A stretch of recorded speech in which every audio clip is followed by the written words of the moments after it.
Welcome to Harrell Wrestling Talk Podcast. We have another full show for you this holiday weekend, and a special one at that, as we have the Notorious One Ace Mob on the show today for our special segment with a little wrestling interview. But before that, we're just going to go straight into our headlines. On Sunday night, it ended up being a full card for the Money in the Bank pay-per-view. We got to see a new champion at the end of the night, and as well as some champions that kind of defended their title. But Jacob, what stood out to you the most after Sunday night had ended? What stood out to me the most will be the same thing that stood out for everyone. The briefcase match was amazing. You had everything you would want in a ladder match. You had the high flyers, the risks they took. The starting matches were all great. The tag team match, the Rusev match was even great. I was kind of disappointed with the ladder match at the end, but that's what you get when you have main event stars in a ladder match because most of them make a lot of money. They don't want to risk injury in their careers, especially with longevity. So that's what kind of my impression of it was. What was yours? What stood out to me the most, and which I'm kind of bummed that you didn't mention, is that I actually was able to take home the belt, the Harrell prediction belt, and you ended up in second place, I think, for the fourth straight time ever since we've Yep. started. But not to toot my horn, but I do have the belt right next to me, so it does look pretty good. But I was actually surprised in the briefcase match. Like I said, the pay-per-view was kind of a letdown. I think it was built so high.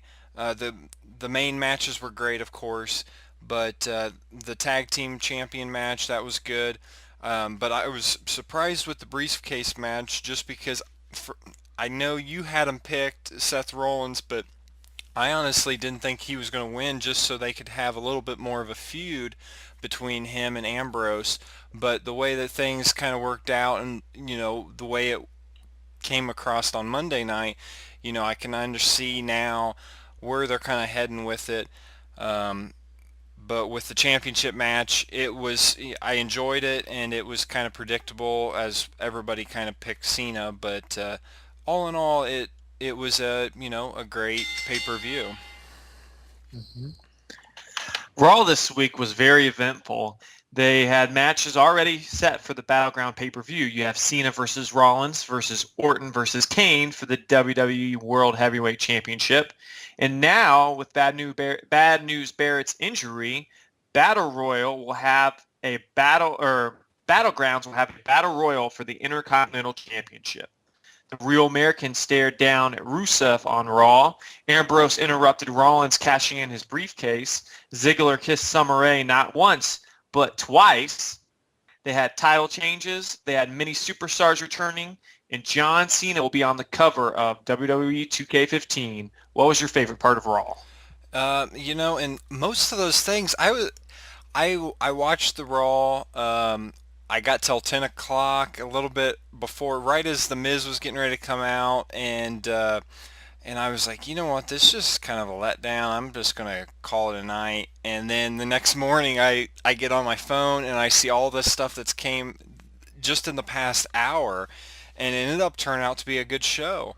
Um, One of my favorite things that you didn't mention was I actually enjoyed the Vincent Kennedy McMahon, and I thought that was great. Only for the whole entire bit to go to hell when Great Khali came out, and I'm just like, okay, well, it's a typical Sandow gimmick here, and so I was bummed about that, but the show, it did definitely pick up towards the end. What was your favorite part? Oh, definitely Swagger and Rusev. The crowd reaction, and Swagger doesn't even need to be faced in this. It's perfect. You have the Real American. You have Zeb doing what he does best. I think the crowd ate it up, and that's the beauty of it. I think with that, if they make it a long-term feud, not a one match you're done, it will elevate both of them because people got behind Swagger, and this is something he needs to kind of get back in that main event picture. Now, were you surprised with? Jericho coming back. Did you kind of? Yeah, that they were flirting with it on the internet. He was trending beforehand, and they kept saying the multi-platinum, different things with their teasing of a superstar return. And the Miz came out. Then I already knew because I didn't watch Raw live because I watch on Hulu Plus, but I didn't expect him to come out and then do his code breaker on him, which was awesome. But it hurts the Miz because the Miz is still just with that one move kind of brings him down the pedestal a little bit. Mm-hmm, definitely.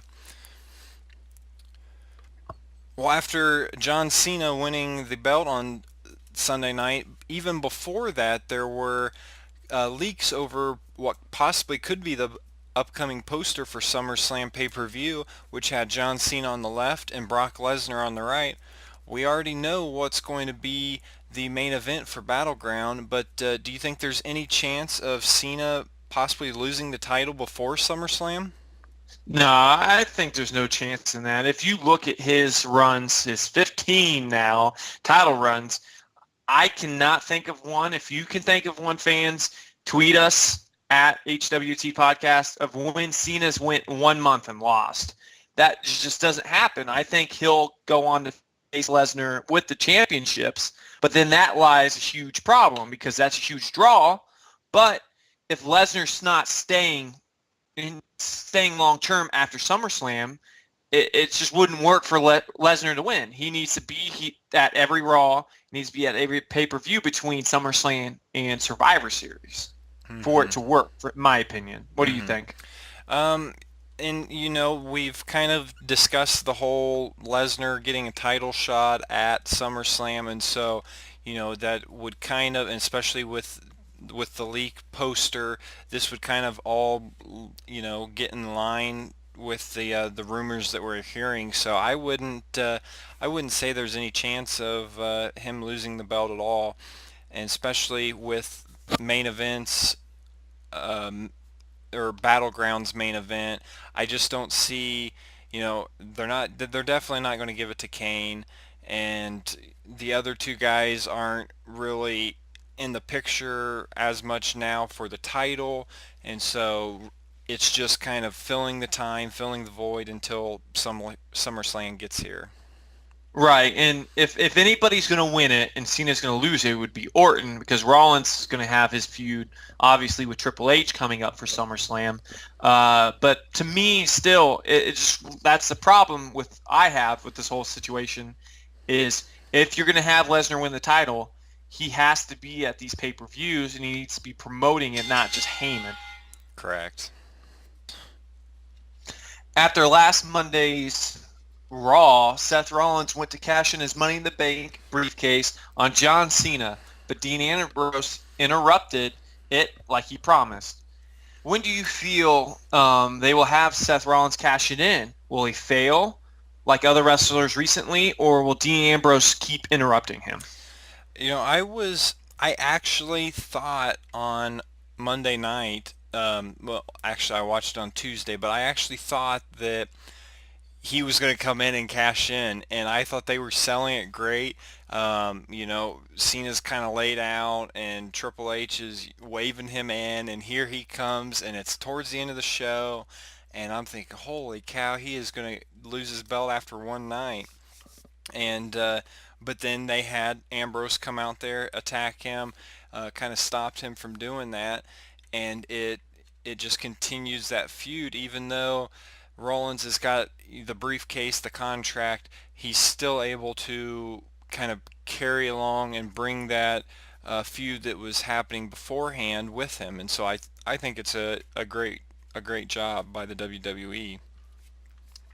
I think that he will cash it in. It's going to be a long time before he cashes it in. I think what would be smart is you wait until after Mania, say Rollins cashes in on Reigns is the ideal situation, and they'll have to somehow they're going to have to stop with the storyline at least with Dean Ambrose interrupting him. I even thought recently that Triple H should put a restraining order on him, or Rollins should, so he can't come, and then that can add to the storyline. But yeah, it's a great storyline between the two because it keeps that feud going, And Dean Ambrose is so motivated by this one thing that it can last a long, long time. And I almost think that they mentioned a lot, showing all these stats on Money in the Bank on the pay-per-view. I think this year it's going to be at WrestleMania. They mentioned it quite a bit, how it's never happened. It's never been the big daddy of them all.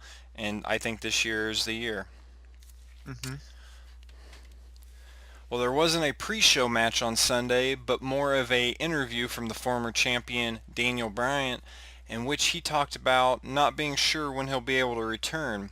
As rumored, his injury is taking longer than expected to heal, and possibly even talks of another surgery to kind of help the situation. Will you see Daniel Bryan before the end of the year? I know we're kind of putting a long time frame on that, but do you see him anytime before the end of the year? No, I don't see him by the end of the year. I think it's something you take it slow.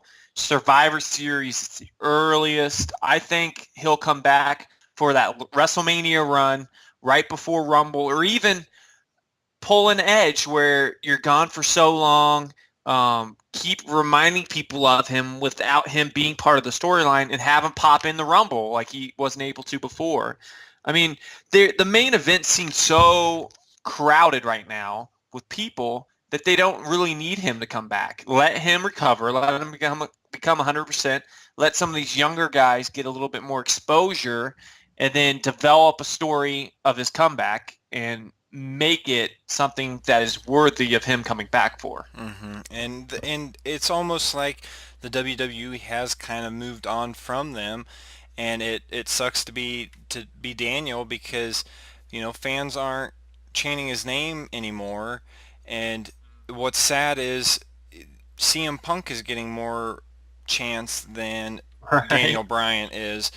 But I've always loved the Rumble, and anybody that's gone for any period of time, I always think the best way to get them back in and get things energized is to throw them in unannounced in the Rumble and just hear their music play, and for them to run out and everybody be shocked. And I think that would be a great, that way you have this long time kind of almost get away from him. And I don't know if they're afraid that if they do that, then he's going to be forgotten about. But I definitely think the Rumble would be a great idea. Right. Injuries are becoming a common reoccurrence in the WWE. First, the American Dragon Daniel Bryan has a neck injury and will be out long term now. Bad News Barrett will be out for a few months with his shoulder separation and was stripped of his title. Orton received 12 staples in his head after Reigns hit him in the head with a ladder during the Money in the Bank championship match. Now Cesaro, who is rocking a eye patch during main event, suffered an eye injury in his match against Kofi Kingston. Which of these injuries has the most effect on the WWE? Well, I think personally for the actual wrestler, I think it's going to hurt Barrett the most. He was really moving up. He no longer has the belt. He's going to be missing some serious time. But just going order of what you listed, Daniel Bryan, we kind of talked about that. I feel like the WWE's kind of moving on from him. Barrett, it sets him back, but I think that he will get a big push when he is back, and I think the fans will be behind him even more. That they'll miss him some.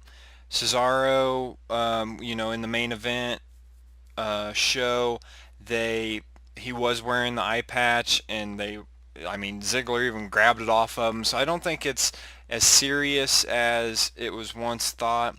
But I think the biggest thing on Sunday night was Orton and his gash on his head, and how it's PG. You're not supposed to cut yourself anymore, and I almost think that it, it it happens as an accident and they view it that way. But then if it happens, hey, let's go at it, because we saw Reigns headbutting him, and it almost looked like he was trying to get Yeah. as much blood as possible. He's getting it all over his hands on that. Yeah. For me, I agree with you. Barrett, for him personally, will be the hardest. He was getting a lot more storylines, being like the hitman kind of the authority, and then Kane retook that back. Cesaro's a person, like you said, the injury's not as big of a deal as it probably once they thought it was. But Cesaro needs to change something. I mean, he might need to take a few months off and come back because he's not gaining any momentum with his character. And like I've said before publicly, I kind of think he needs to let Paul Heyman go with him. It's not really working. You think he could possibly get the Intercontinental Championship at the next month's pay-per-view? Yeah, I think he will get it just for the fact they have nothing else for him to do right now. And it's kind of, and like I said, he's losing momentum, so he can't stay in that main event scene. Yeah. Well, continuing with the Money in the Bank talks, we got to see a new host for the pay-per-view's pre-show. As reported earlier this week, Josh Matthews was released by the WWE. Now, I think personally this could be a couple of different factors. Either it could be to budget cuts or, even maybe trying to keep Renee Young to stick around. Um, and so giving her more TV time and things like that. But what's your take on his release?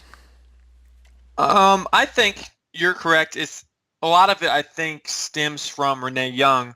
She was offered a nice deal from ESPN. I'm sure it's a lot less travel and probably equal in pay, if not more. So I think giving her this, it was a promotion, and she's doing the pre-shows and post-shows now, the fallouts per se. So I think a lot of it was to keep Renee because Renee is an asset that obviously Coachman was, and ESPN took him away, and he's not coming back like they thought. So they can get rid of Josh Matthews and not be affected as much as probably Renee.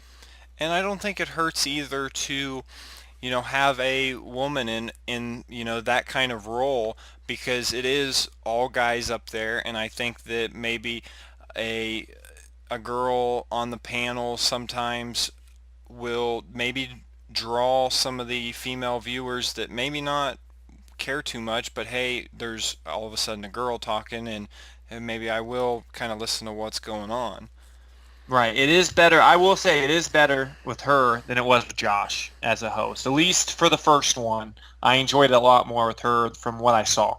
Yeah, and then I think that um, now all of a sudden you've got and I was surprised with the release because the whole entire time I with the network I thought, man, for these people that are doing the interviews, this is huge because now all of a sudden they've got the pre-show, they've got this show, they've got all these different talk shows and stuff, and I thought that, they're going to be hiring more people, bringing more people in, and then we hear that one of their bigger names is released. It was kind of a shock for me, and so it'll be curious to see where they go from now. Yeah, props to Alex Riley staying around because I love him as kind of he's not the head person, but he does the comments and I enjoy it a lot when he talks. So I'm glad he survived the budget cuts.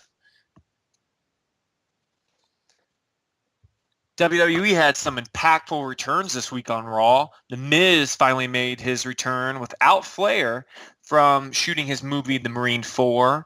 He was also interrupted by Y2J's return, Chris Jericho, and AJ Lee put the pregnancy rumors aside by returning to action and reclaiming the Divas title from Paige. Where does AJ Lee and The Miz fit in the WWE?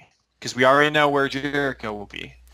Um, for the Miz, I have no clue, and he came back, and it instantly was 5 minutes of the Miz, and then straight to Jericho. This is where we're taking Jericho. This is what's going to happen, and so I really don't know who the Miz can feud with, because and we'll talk about this here in a little bit, but I think a lot of the feuds are already set for the summertime, and this is where they're getting ready to head, and I just don't know who's left for him to actually get a big build up about.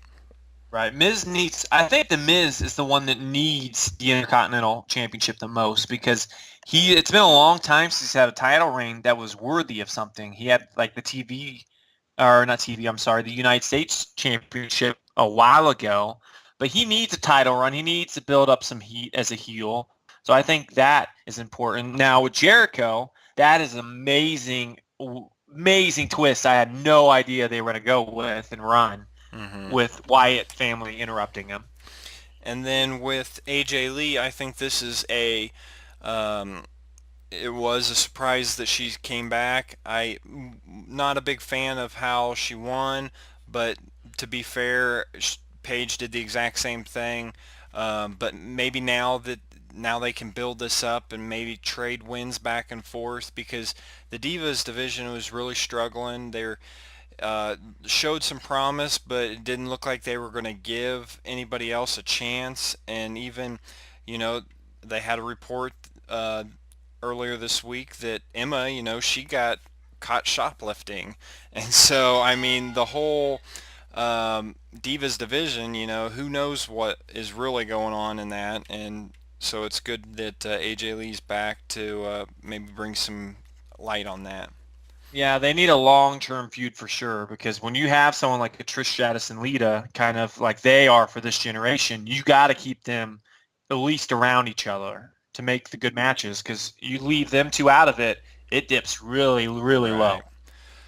Well, with those surprise returns, it starts to shape out our summer feuds. What looks like what we talked about earlier: AJ versus Paige, Jericho versus Wyatt, and even going earlier in our conversations, Cena versus Lesnar, and of course Ambrose versus Rollins. So, out of those, which one are you most looking forward to? I am going to pick something that I'm looking forward to the most off your list, and it's the We the People feud. I am so excited for that Rusev Swagger feud. I hope, like I said, it needs to be a long-term feud because they're finally trusting Rusev with a main event caliber player that will be longer than a 2-minute match.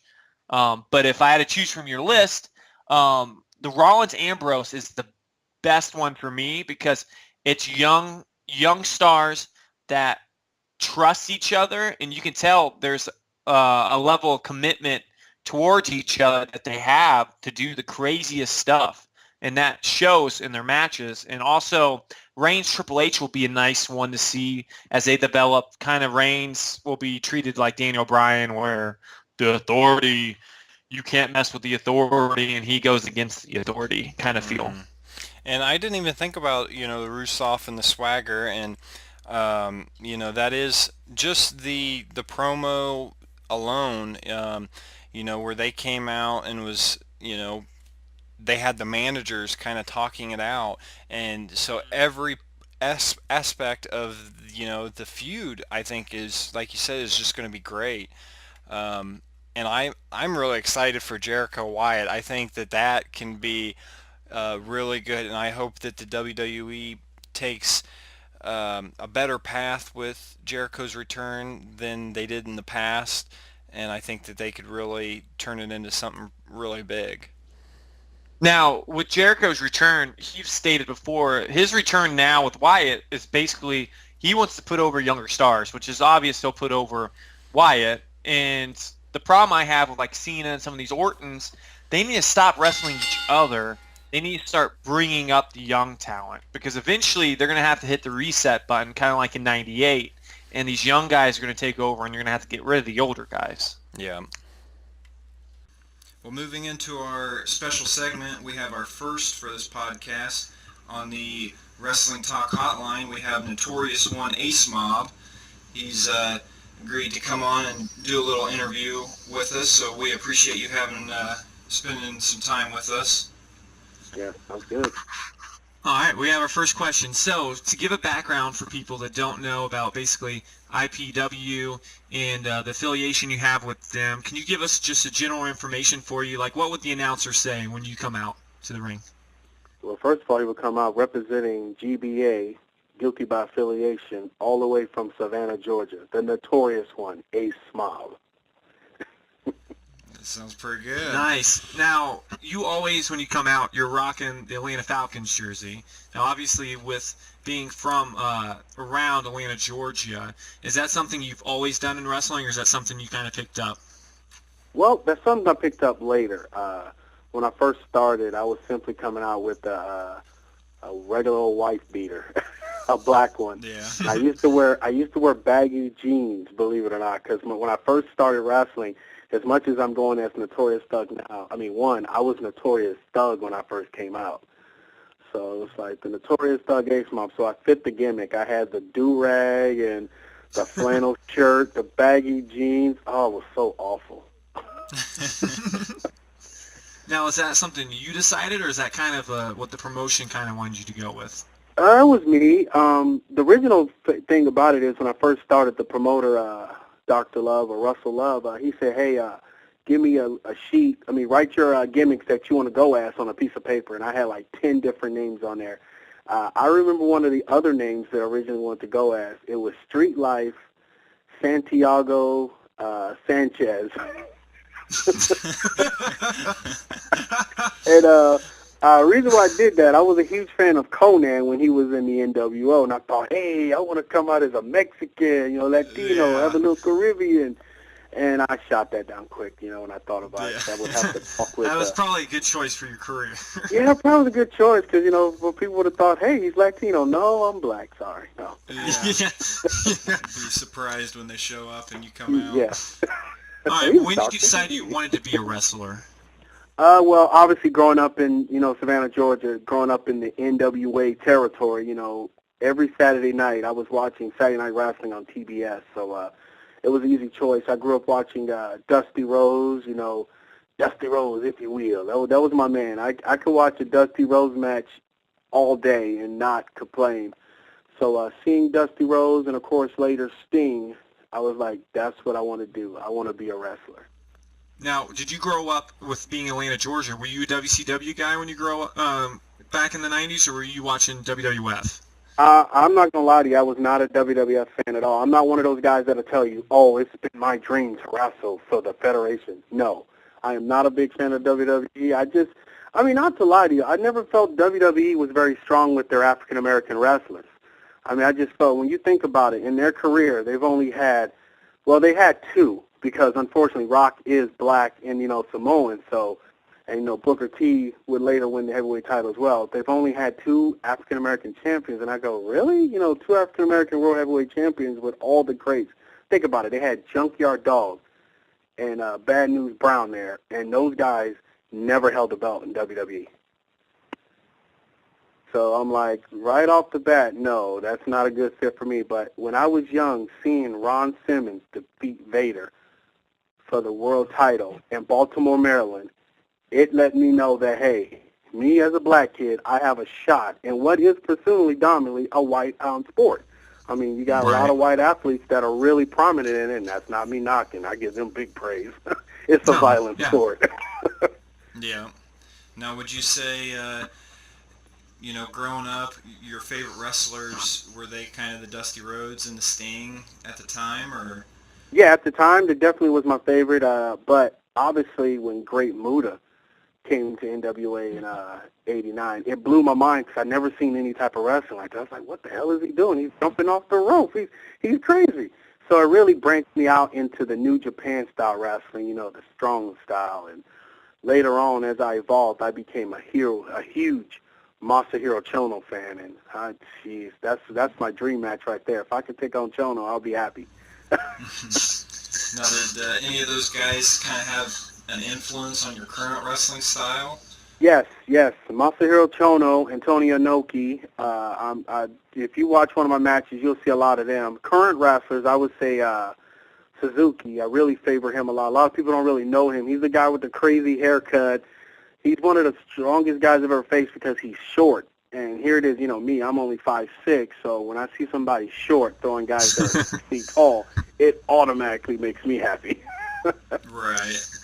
I would say, now, when we watched a couple of your matches, you don't tend to be on the top rope very often, so I guess that influence probably didn't come into play as much.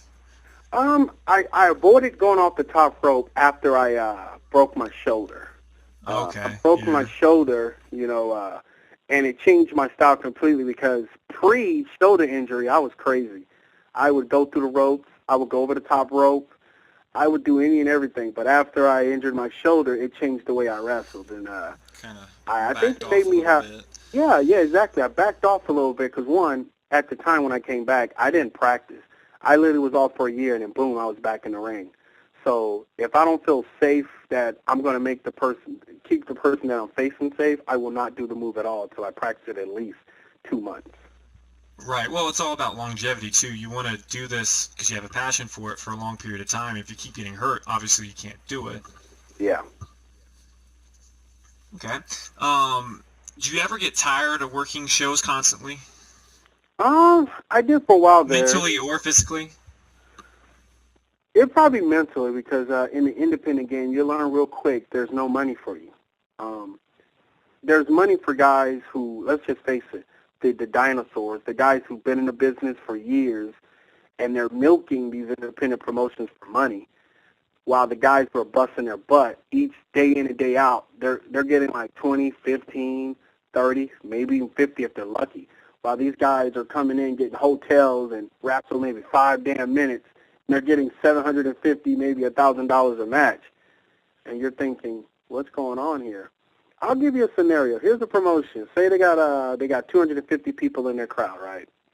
So they decide, I'm going to bring in a big name. I'm going to be nice. I'm not going to name any names, but I'm going to bring this person in, and then we're going to get 500 people in the crowd, only to find out they get the same people they had last week, and you just paid this guy twice what you paid your whole locker room.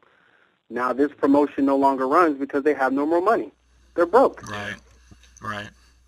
And it almost sounds like kind of almost like the part-time wrestlers for, WWE, maybe not to the extent, but, you kind of bring these guys in that are there for a match or two, and then, these people are getting pushed ahead of others that are there day in, day out, and working the weekend shows and live events. Now, would you say, like with Ring of Honor now, probably the most popular independent circuit, someone like AJ Styles, who's real popular because of TNA, would you want to wrestle these bigger name people over someone that's not put over like him?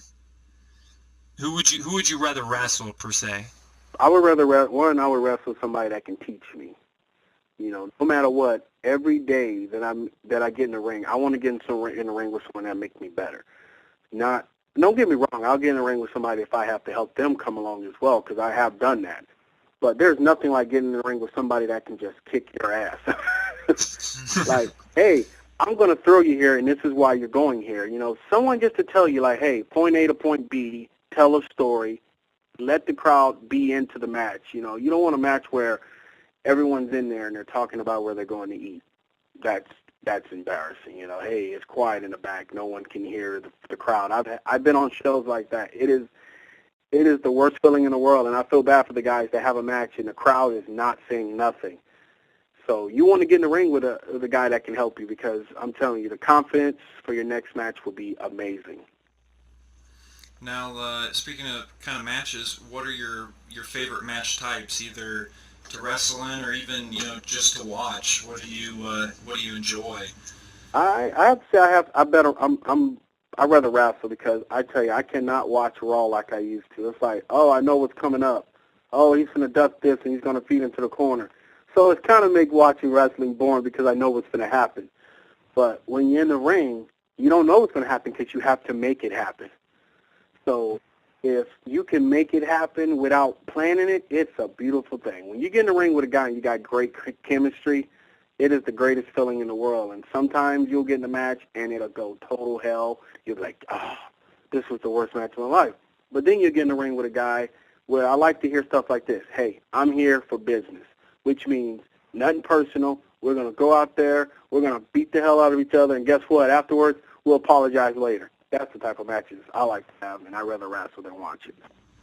Right. I think that's kind of part of the reason why you like the Japan style wrestling, because I think they're more of that way instead of building all these different match types. And oh yeah, they're more wrestling based, like fundamentals, more than like wrestling now is a lot more entertainment based. the Yeah, squash yeah. matches and all that.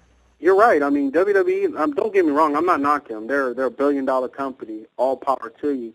But you have to know how to act before you actually have to know how to wrestle before you go there. If you can go there and be, I give praise to Daniel Bryan because in the beginning it wasn't working because he had to act. And he's not an actor. He's a grappler. He's a submission-based wrestler. He didn't get paid to act in a movie.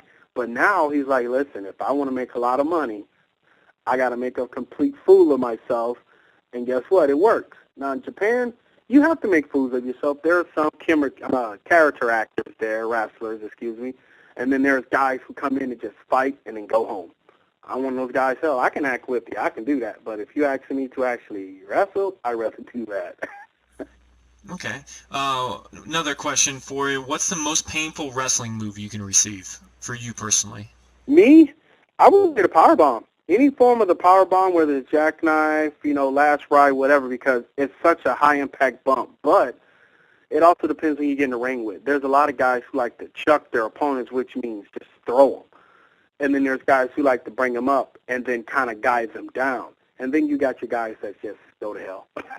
I'm gonna pick you up. I'm gonna pick you up and good luck. Yeah, you're gonna have to work on your landing there. Yeah. Now, with when you're talking about people being chucked and stuff, does it work out better when you know the person you're wrestling with and you're friends with the person you're wrestling with because they tend to help you with the kind of landing on that situation? Or does it just depend on who the person character is? It depends on the person. I'm going to tell you, I've been in the ring with some friends, and we've had some, matter of fact, me and my boy Rodney Folks, we're actually a group, GBA, but when we get in the ring with each other, we don't pull our punches. We actually hit each other. See, and that makes real wrestling, too. Yes, if you look at any of our matches, don't get me wrong, we pull punches, we do throw safe punches. Blows to the back, those are real blows to the back. We hit each other with a chair on the back. It's a real chair shot to the back because we know what we have to do to get this crowd going, and we trust one another. I trust him, he trusts me. We both know each other's family. We've gone to events. So when they go, hey, Kerry, you and Rodney's facing each other tonight, we're going to beat the hell out of each other. We look at each other and we go, all right, here's what we're going to do. All right, have fun. That's it. So I'd rather face somebody. It doesn't matter. I've been in the ring with people that I've met just showing up at a show, and we've gone through the whole match, everything's fine. But there's people that I know that I would never get in the ring with because they're total unsafe. One reason why I wouldn't get in the ring with is a lot of guys tend to get high before the match. So I'm like, I don't want to get in the ring with somebody who just smoked or cut a line, and I'm thinking, oh, God, dude, I'm not going to feel safe for them because what happens when he gets too relaxed? I don't know if it's going to make him stronger or weaker. I don't know. I don't want to know either. Now, do most of your matches kind of go unplanned as far as who you're going to face ahead of time, or do you have time where you can, maybe you've practiced for a couple days with this certain person? No, none. In the past 3 years, I would say almost 5 years now, I've not known when I showed up at a building who I'm facing. Mm-hmm. Now, is that a challenge for you? Do you like that? No, I hate that because the whole point is you're trying to build fan base, right? You want fans to gravitate to rivalries. That's why I'm glad IPW is back. IPW is coming back. We're going to run Solid and Muncie, Phil and Anderson. We all started, everyone that's back in IPW, I started training with back in 01. These are guys that I absolutely love. We're brothers, Our wives are their sisters, and our kids are their nieces and nephews. We've all been there for each other, So we're coming back. We're going to train new guys to do what we do. We're going to put storylines together. We're going to be working on internet shows as well. That's why I think this is going to be good. We're going to have rivalries. So I'd rather know who I'm facing because it makes me want to work better because we want to make the people believe what we're doing. Yeah, and it's easier for the fans, too, to kind of get behind when they kind of know what, kind of like the backstory. Mm-hmm. Now, we're going to get into your character a little bit. From the videos we saw on the internet, you seem to be more of a heel than at least the more recent videos we saw. Do you enjoy being a heel or face more? I'd rather be a heel, but I'll go into I'd rather be a heel because a heel, it's not hard. Just piss people off.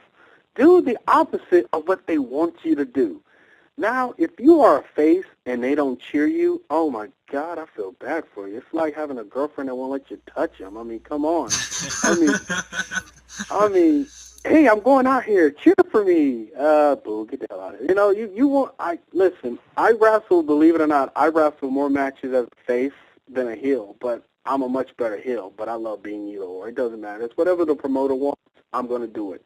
You know, I'm not one of those guys that are like cocky, like, hey, I have to do this. No, just whatever you need, I'll do it for you. Right. In our generation, me and Jonathan, we're both in our 20s. We see heels as cool because we grew up with the NWO. So Yes. more people cheer for the heels anymore than they do the faces. So it's hard to be a face unless you have that some sort of story that you build up, that you conquered something that people will then cheer for you. Yeah, exactly. I mean, everywhere I've gone in as I'm the heel. I'm the heel, and get cheered. So I'm like, crap. I'm a face, I guess. Listen, I'm telling you right now, even though I'm a face, I do heel stuff in the ring. I'll get you in a corner and rack you in a heartbeat. Tell the referee to look to the right, and I'm going to slap you.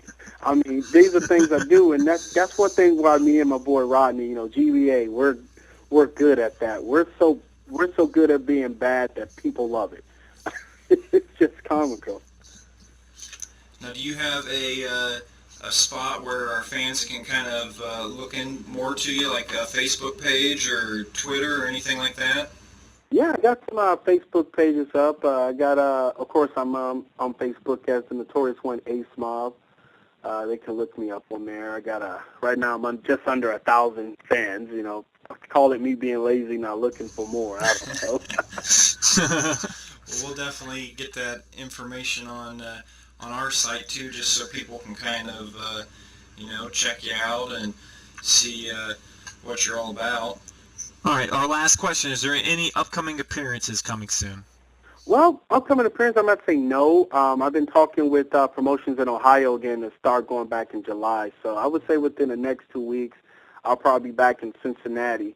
But, of course, probably in the next month, I'll probably be getting back. I mean, I'm hopefully we get a show here in Muncie.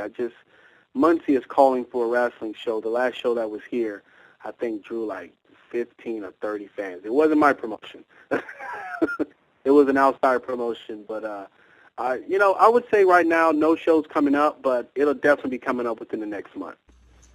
Okay, well, yeah, definitely. When you do get one, let us know, and I'm sure both of us would like to definitely come and check it out. And I don't know. see You what guys you're may all not about. like me. I'm a little different in the ring, you know. Sounds good. All right. Well, thank you for your time in spending this little segment with us. Awesome, If you ever want to thank come you. back and let us know, and when you have matches, we'll definitely reach out to our followers on Twitter. So awesome, man. Thanks for having me, guys. Now let's move right on into our third and final part of the episode. There's a couple shows coming up this week for the WWE Network, and we're just going to discuss what to watch. They have, looks like, celebrities for the countdown, and there's even a Vicky Guerrero countdown. Anything that kind of interests you that you've saw on the network at all? Yeah, I enjoy the countdowns. I always watch the countdowns when they come up. I actually was watching a little bit of the Best of SmackDown, and they had The Rock versus Kevin Nash, which was kind of interesting to watch and relive kind of those moments. And the other thing was Bobby the Brain Heenan has his own documentary on the Beyond the Rings. That was awesome to watch, and he was amazing watching some of the stuff that he was able to do. Well, I'll definitely have to check that out, because I do enjoy the documentaries, and like you said, I try to watch the countdown every week, so it's kind of nice that there's two countdowns. I'm still waiting for the WCW Monday Night Raw, Monday Night Wars documentary. I know they've been doing the WrestleMania Rewind, and I'm kind of glad that they've got a little break on that, because eventually they're going to do every single Right. WrestleMania You're gonna have match. every match. Yeah. There are also the Total Divas is now on Have first you season. got is to going watch through. any of it, or? No, I haven't watched Still any of haven't it yet. watched it yet. No, I don't know if I'm gonna jump on that bandwagon or not. So, Well, it's definitely you would get hooked. It's actually not too bad. Now moving on to our birthdays and anniversaries of the week, we have the person who does the worm himself, Scotty Too Hottie, was born on July 2nd, and Hillbilly Jim from the Legend House, he was born July 5th. So happy birthdays to both of them. and on our anniversary week, CM Punk was instated to the WWE after his historical pipe bomb, and he was restored on July 4th edition of Raw in 2011, which obviously that led to their epic Cena versus Punk Money in the Bank in 2011, where champion left CM Punk did with the title in Chicago. Now, do you think that match was better than anything on Sunday? The Cena versus CM Punk match was definitely better than anything. Briefcase would go up to it, but it was just the crowd. The crowd was a pro CM Punk, and it was kind of a nice storyline because his contract really did end, and it was something that really has never happened before.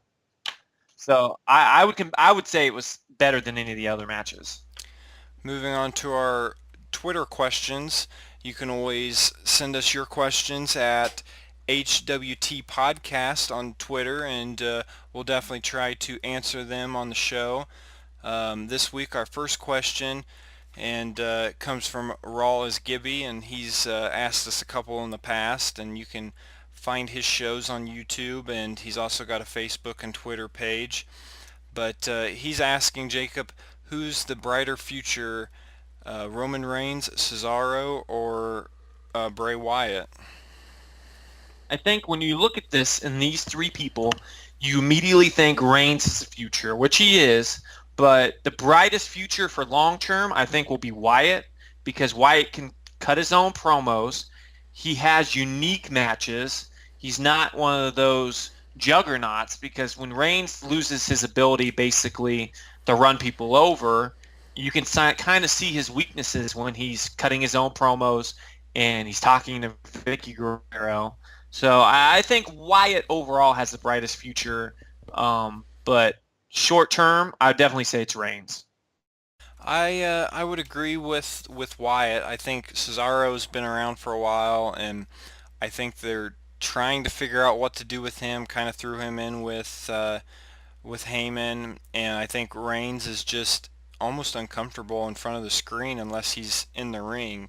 Um, so definitely Wyatt. He gets out there, he wrestles, he cuts great promos, and so that's who I would be going with. All right, we have one more question from William Smith at Big Dub 360, which is at BIGDUB 360 on Twitter. Follow him. Where do you see the AJ Lee Page feud going? Like we kind of discussed earlier, I hope that they kind of trade wins back and forth, get the title bouncing around a little bit, um, because I think, and if they do beat each other, it's got to be for the title. I'm tired of these non-title matches where the champion gets beat and then all of a sudden, okay, well there's a chance, but I think that it'll be something big for the Divas division and I think it'll probably last a good couple months. Yeah, I think it's going to go to least SummerSlam. That right there is worthy of WrestleMania with the Divas, because Divas, it's been a while since the Divas Championship's been represented at Mania, and that could be the thing that breaks that trend, because they both bring good matches. And it's interesting to me, though, is AJ Lee really didn't seem like a heel when she returned, so it'll be interesting to see where they take their characters from here. Yeah, and I was surprised, kind of the same as you, to kind of see where AJ Lee, where her character goes this time around. Well, moving on to our very final segment, here are leaving thoughts, my favorite thing of each week. But As always, I'm going to let you go first, Jacob. And what's 30 seconds on your mind? I want to talk about Cesaro with Heyman. I feel that Heyman, like I've said before, is kind of like Phil Jackson of managers. Why I say that is he's managed some of the greatest stars. You have Brock Lesnar, you have CM Punk, but if you take them away, they still have the wrestling ability to be main event stars. Cesaro has that ability, we believe, to be a main event star, but Heyman's supposed to be the person bringing him up to the spotlights. But every time he talks, it's always about Brock Lesnar. And that's almost a slap to Cesaro's face. I think Cesaro will be best when he's on his own and has his own character. Well, my 30 seconds this week, and let me tell you, I'm glad you're getting fired up over this because this is how it should be. But I'm going at the WWE and this stupid one name, two belts crap. It's been bothering me for a long time. They had a chance on Money in the Bank to have one person come down with one belt, another person come down with another belt, split them up, but they either need to come out with a new belt, split them up. This whole two belts, one name, it sounds like a horrible porno, and I'm over it and I'm done. I will refuse to watch wrestling if they change the World Heavyweight Championship belt. I will refuse to watch wrestling. Well, then you're right. Then they You're need right. to split them up then. Yeah, they need to split it up. There's no reason to unify the belts. You can have someone on SmackDown reign as the World Heavyweight Championship. Thank you for listening to Harrell Wrestling Talk. Listen and watch our next podcast every Friday. We would love to have fan interaction. So follow us at Twitter at HWT Podcast, like us at Facebook at HWT Podcast, and subscribe to our YouTube channel, HWT Podcast. Feel free to give feedback, corrections, and any advice is always welcome. We would love to have sponsorships. You can contact us at Harrell, Harrell, Wrestling Talk at Outlook.com. Last advice we will give you before we leave: if your girlfriend, wife, boyfriend, or husband says you watch too much wrestling, tell them that's impossible. Till next time, Wrestling World, keep listening and keep watching.